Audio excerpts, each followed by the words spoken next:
show me your emotion. Y'all ready to connect? Let's go!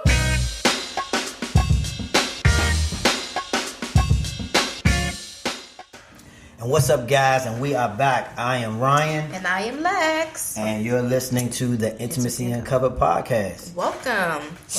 Real quick, Lex, today's show is really going to be a good one because guess what? We've been on a little of a hiatus. We sure have. I know people are like, where the hell have they been? Yeah. We've been working. We've been working Definitely on our grinding. book. It's done and it's getting ready to be released. So exciting. Yes. So you guys make sure you stick around. Guys. For those that are new to our podcast, you can make sure that you do 3 things to help us out. Just share and, just basically take a screenshot, just letting us know that you may have listened or you were watching it, and just hashtag Intimacy Uncovered.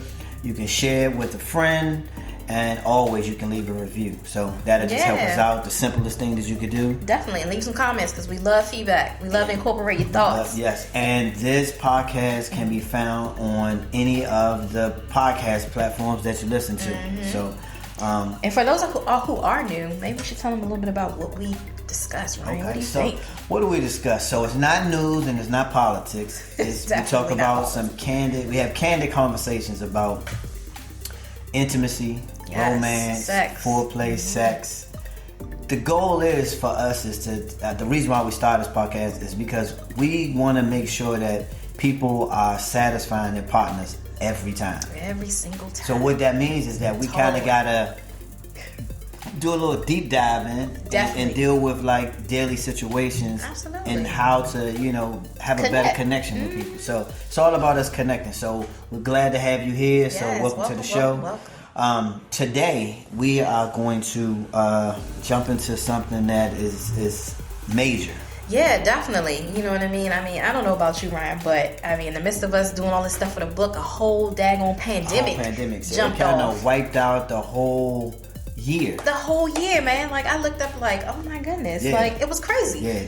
Bananas. Even more so with like relationships and dating. Can you imagine like the whole impact of the pandemic on dating and trying to connect? Man, you talking about, I like to call it the pandemic pressure. Well, listen, I'm not going to go into every scenario, but I got some scenarios that the pandemic kind of spawned, like some stories. Yeah, these gonna be great stories. I'm not gonna do it all today because today is the recap, and we're just trying to. That. But it's gonna be some interesting stories. I want to get people's feedback because I feel like if this happened to me, I think this may have happened to a bunch of people. So, one thing that I think that came that surfaced. Was a new guy that has been, he's not new, but I guess he's been new to the forefront. Okay. Just being popular, and the guy's name is Kevin Samuels. So he's been a YouTuber. He's been recording. He's been doing this for a few years, like online. But like 2 of his episodes that he did kind of caught fire. One is when he told a young lady that she was average at best. Yikes. But he wasn't being rude and nasty. He was just trying to say, look, you can't go through life and get to the point where now you're being successful, and as you're getting older, and then try to make the want the same things you wanted when you were 27. Facts. Because you were like in your prime, so you can't get out of your prime and then still start thinking that you're supposed to get the things that's in your prime. So he just kind of makes a good breakdown of like a couple of things that I feel like help people out. And it's hard truths. A lot of people are hating them, but a lot of times we realize sometimes the hate gets you more attention. So if no one's talking about you, then you're not doing anything at all. That's true. So what about you connects with this gentleman? What you mean? With Kevin Samuels, like what? I guess what? My thoughts on? Yeah. I think a lot. I think he has a lot of valid points. Like he's not just speaking. So here's the one thing I do like about him, and that's the one thing I will say that we try to bring the value with our podcast is that he wasn't just speaking from his ass. He wasn't just talking shit and just giving straight opinion. He was like literally giving facts. He was giving like facts from statistics and just saying, look, it's not me. I'm just the messenger that is packaging the information that life is really not kind of putting on display. definitely a little tough in his delivery. Tough delivery. Yeah, it was tough. Now, the second podcast that caught my attention is that he did one with a guy. Okay. So this guy calls in, and he's like, I can't get. I'm struggling to get these. And he just does this ranking system, and he does this rating system that he talks about that the guy's like, I can't get these 8, 9s, and 10s, right? These the baddest women, right? So what he does is that he says, all right, let me ask you a series of questions. Okay. He started asking him about the jobs, his job. The guy's really just working an average job, making like minimum wage. The guy, he's like, so, you know, how's your weight? Like, are you in shape? Exactly. He's like, no, not really. So then he asked him one final question that really threw me off. He asked me, he said, do you got a big dick? Right? So the guy was like, I don't know. He said, no, you know if you got a big dick or not. You know, buddy. Right. So he says, so Kevin Samuels said, well, no. He said, well, I got a big dick, so I know, right? so he says, let me get this straight. He says, you want 8, 9s, and 10s, but you work minimum wage, you not in shape, and you don't know if you don't got a big dick. He said, dude, come on, get out of here. So it's just, you know, he just kind of repeating people's stories back to them to kind of let them hear. So it's just a funny I'm sure thing. he had plenty of, you know, people during the pandemic reaching out to him. That is true. So listen, I want to pause and while you get ready to introduce this next episode. I mean, what we get ready to talk about today. I got something that I want to share with you. I'm nervous, y'all. Let me see. You know, Ryan. Yeah, so that's crazy. I wanted to bring to your attention too, like just some out of the box things. Well, it's not out of the box. I read something the other day about Viola Davis and her husband, and how they're keeping their flamer going during these challenging times. Well, listen, they have found time every single day to start the day off by getting into the jacuzzi with each other, which I think is marvelous, and then they end each day by getting into the bathtub with each other. Doesn't matter kind of like the time frame or whatever. They have vowed to do that to keep the intimacy alive. So jacuzzi in the morning and then bathtub and bath in the evening. Listen, that is so one with the jets and then one without the jets. Yes. So one with bubbles and one without the bubbles. All right. So I we talked about this before. I'm cool with that, but I'm probably gonna take a pause if she's in that if it's her monthly time. Like, I'm like, look, these 7 days we can miss. I guess they skipped those 7 days. They have to. Yeah. They must do something different. But I thought that was unique. You know, that's very intentional. We talk about trying to be intentional all the time on here, right? No, I like it. So hey, you know, maybe somebody could add that to their arsenal. But I feel like the alternate, if you can't take a bath or you don't have a jacuzzi, maybe it could be the shower. Maybe shower. Yeah, shower. The shower is definitely like on the top of the tub is a little snug. But that could make people like really close. Like, you know what I mean? Like, we're gonna get in this tub one way or another. One way. And I'm gonna wash your back and you wash That's mine right. one way or another. So we're gonna do it. So listen, I got something for you. This is so here's the notion. The notion is, I thought this would be a funny way to start off the new season, right? Okay. All right. So the name of this story or this riddle or this kind of anecdote is called The Husband Store and the Wife Store. Have you heard of this? I have not. Okay. All right. So if you're listening, listen closely. All right. The first one I'm starting off is called The Husband Store. Okay. It says, a store that sells new husbands has opened in New York City, where a woman may go and choose a husband. Among the instructions at the entrance is a description of how the store operates. All right, it says, you may visit the store only once. There are 6 floors, and the value of the products increase as the shopper ascends the flights. The shopper may choose any item from a particular floor or may choose to go up to the next floor, but cannot go back down except for exiting the building, right? So a woman goes to the husband store to find a husband. On the first floor, the sign on the door reads, Floor 1, these men have jobs. Definitely scooping something from that floor. Absolutely. She's intrigued, but continues to the second floor where the sign reads, Floor 2, these men have jobs and love kids. That's nice, she thinks, but I want more. So she continued upward. The third floor sign reads, Floor 3, these men have jobs, love kids, and are extremely good looking. Wow, she thinks, but feels compelled to keep going. It keeps getting better. I can't blame her. Keeps getting better. Now she's on fourth floor. Mm-hmm. All right, floor 4. These men have jobs, love kids, are drop dead good looking, and help with housework. Okay. She's like, oh, mercy me, she claims. Mm-hmm. I can hardly stand it.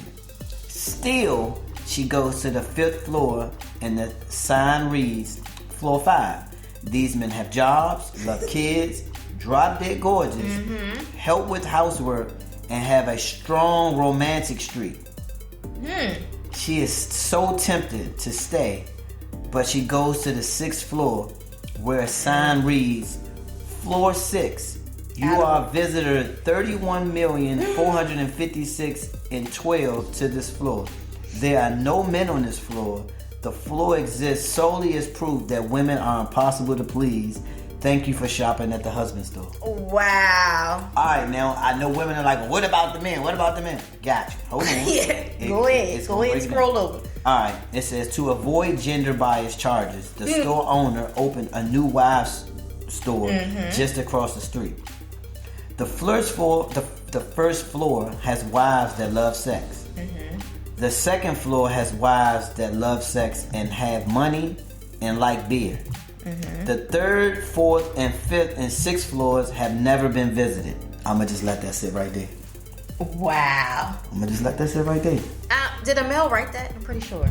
I can't go into all those details. I can't go into all those details. I don't want to go into all those details. But I'm saying I feel like it makes a valid point. It does. I'm going to have to remix that whole anecdote and make my own one, coming from a woman's perspective. Well, we had a woman's perspective in here. That was rude by me. So listen, you guys are in for a treat today. That was good. Today's show is spawned of something that happened during the pandemic. Yeah, man. So a lot of people have been together and in the house and, forced to have to, deal with things, and things are popping up. So guess what popped up?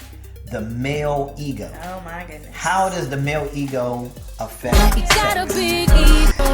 Well, what does that mean? Well, listen, stick around. We're going to jump right back into it after the intro. So we'll be right back.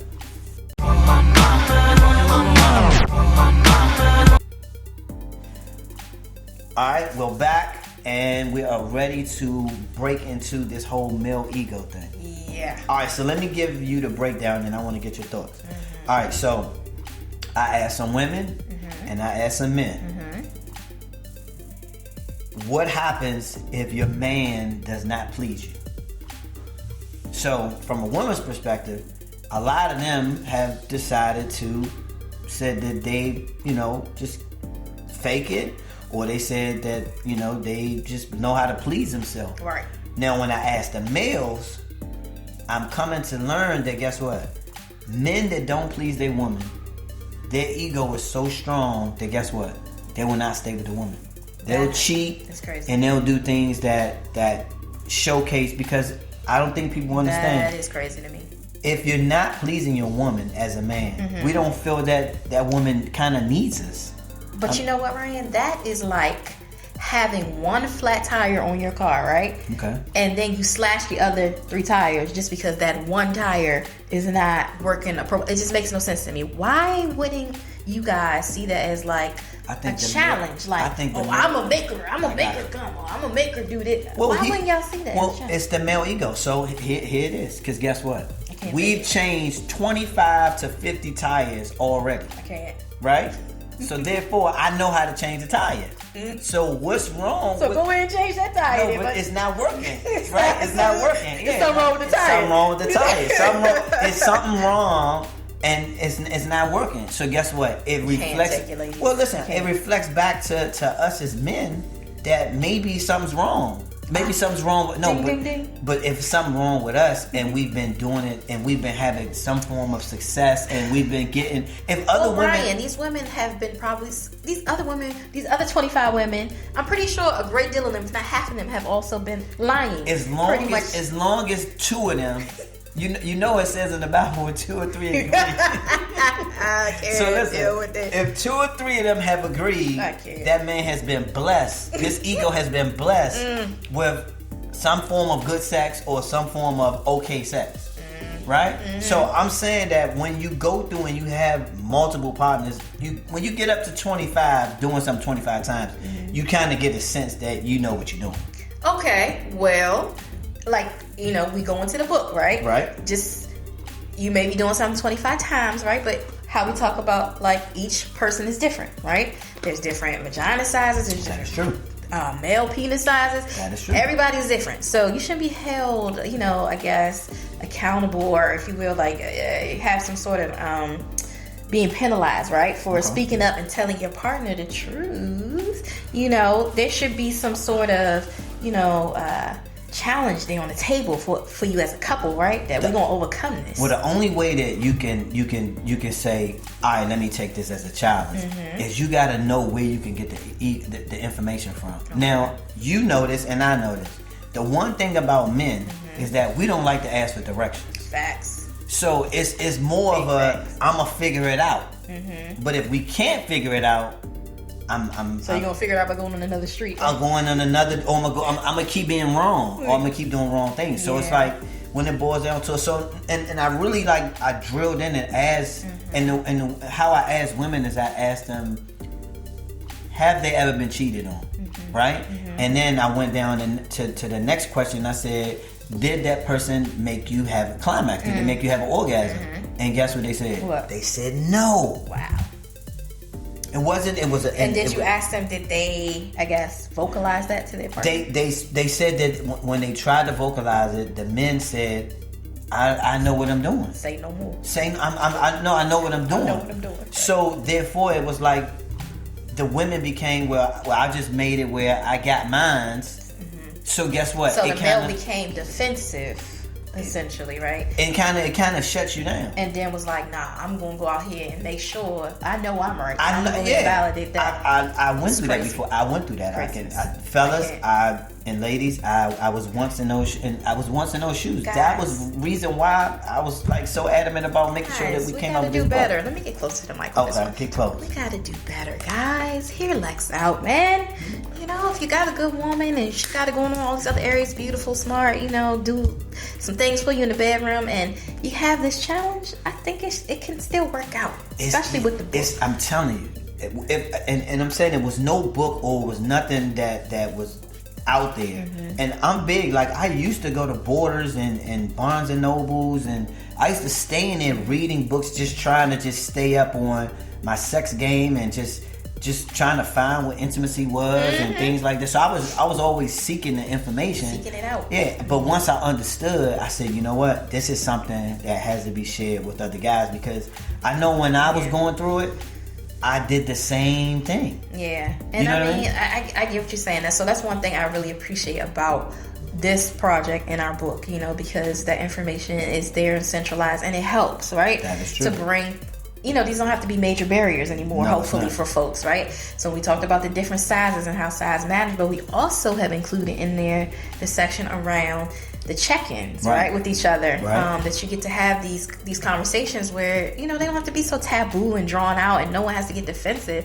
But when to have them. And when to have them. Now, you mentioned, well, let me not even say you mentioned. If you would have had that conversation with the guy, when do you feel like it's the best time? I mean, because I want people to walk away with a scenario or some type of value of what this is. Personally, I don't know if I would be telling him in the heat of the moment, unless, he's asking for that information in the moment. Right. Then I'll be invited to share in the moment. I may find a different time where we were having some banter, maybe pillow talk or whatever we're doing. And just be like, babe, you know what? I really would like to try X, Y, Z. I've been thinking about us, and I think we should try this. Boom, boom, boom. I think it'd be fun.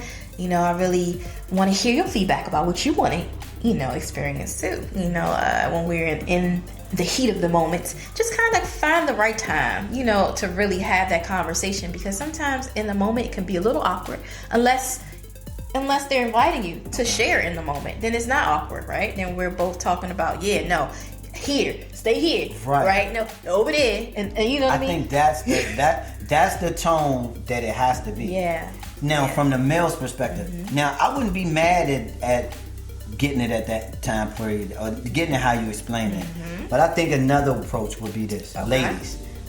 if you make your man feel wanted, and one example of that is maybe just rubbing him down, and you giving him a good rub down, and he's nice and relaxed, and then you start working and saying, you know what, when we're having sex, or when you're going down on me, or whatever the case may be, look, this is what I like. This is what I want. You know what I mean? And then because he's so relaxed and he's so listening, he's like, oh, okay, I'm with you. I got it. I know exactly. So I'm hearing there's not what you say, but how you say it. And then when you deliver the message. You massaging the muscles. When you massaging the muscles. The information in there too. You just relaxing him so that way he's like, if you remember like a dog, like if you flip a dog over and you rubbing his stomach, it's like the dog is just like you guys are like dogs, huh? You made that like puppies. We like little puppies when it comes to that stuff. Like, honestly. No, but it is like that. I'm saying, and we can receive the information. I think the biggest thing, to echo what you said, is that, guys,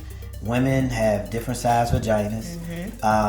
The uterus may be tilted, may be straight. I think for me, I like males have different sizes. Yeah, so I think you got to ask those questions to kind of get a better understanding, and people have different size, shapes, vaginas. We have to normalize this conversation, and it shouldn't be awkward or taboo. We need to love each other's parts, right, and talk about them, especially if we're in these committed relationships. Another thing that the book in that particular part talks about, Ryan, when we have these conversations, is we don't necessarily have to blame anyone. Or say that someone is doing something quote unquote wrong, right? Or we're having a problem. This is our issue, right? We're gonna work through this together to make sure we both are being pleased. Okay, so if you're gonna go there, I gotta make sure I touch on this. So I feel like in order for us to go there, there has to be some sense of vulnerability. Yes. Right? We have to have some type of openness with this, because if we don't have any type of vulnerability, guess what's gonna happen? It happens all the time. People take things and that ego. Listen, when I say that ego is it's so fragile.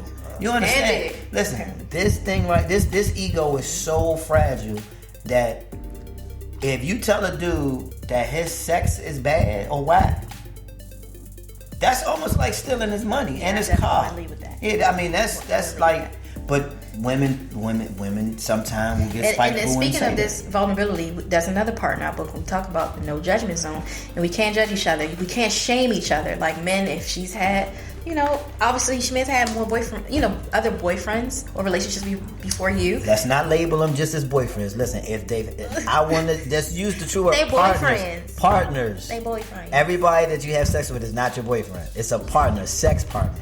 So, she has had experiences, right? Just as you. And no one needs to be shamed here. We need to bring the information we've learned collectively together, right? To make this experience all that it can be, right? Okay. Well, I like this. I'm happy.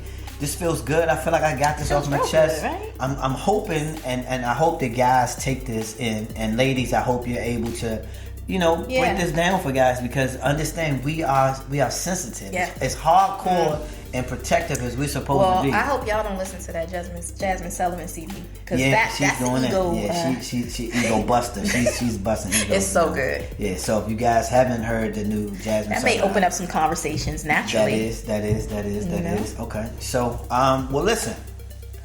Episode 1, season 3 is a wrap. Yes. We have uncovered some things about male ego and how it affects us when it comes to relationships and sex and things like that. So listen, if you have anything you want to chime in on, if you feel like your experience is not what we explained and it's something different, we challenge that. Bring it on. We want the smoke. I want to hear what you got to say. So make sure that, guess what, you guys make sure that you comment or leave a review or however. Let us know if it's helpful. We as well. Yeah. So without further ado, make sure you guys stay connected. Bye.